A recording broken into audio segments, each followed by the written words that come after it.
Today is Giving Tuesday, and World Vision is sharing some of the things that you can do to help with things like food insecurity around the globe and the refugee crisis in Ukraine. Lauren Fisher with World Vision is here now to talk about how you can help out. So glad that you're here. Nice to see you. Yeah, it's so nice to be here. These numbers are in the millions. 82 million people across the world face food insecurity and heading toward a famine.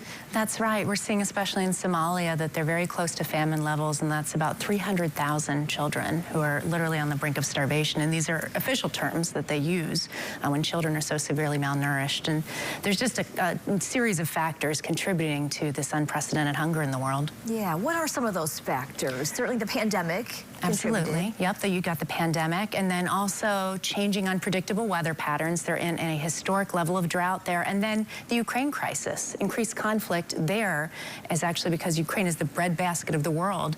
More than 70% of the grain comes from Ukraine to areas in East Africa, so people there are suffering. It really is just all contributing and not getting any better anytime soon. Yeah, absolutely. It's a crisis that seems to be compounding upon itself, and just a time where people can really step up where urgent help is needed. Mm-hmm. And you talked about Ukraine too, the refugee crisis there. You're also helping with that. That's right. Yeah, I traveled there back in March, and our organization World Vision is helping there with the refugees. There are about 12 million refugees right now, displaced both inside Ukraine and then out.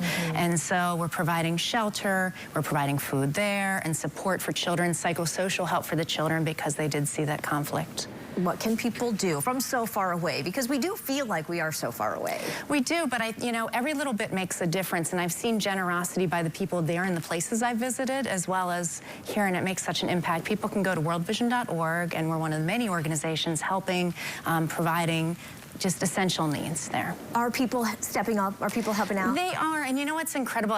Like I talked with you, I've been to the Ukraine crisis, I've been to East Africa, and you'd think these would be really, hard, depressing. You see these numbers like 80 million, but the way people help, when I was in Romania, where there's a lot of poverty there too, but every store had a sign in their window that said, come in and help, you can have whatever you need, take whatever you need, refugees. And it was even the same in East Africa, where I saw community members where they didn't have enough food and they would first give food to their neighbors.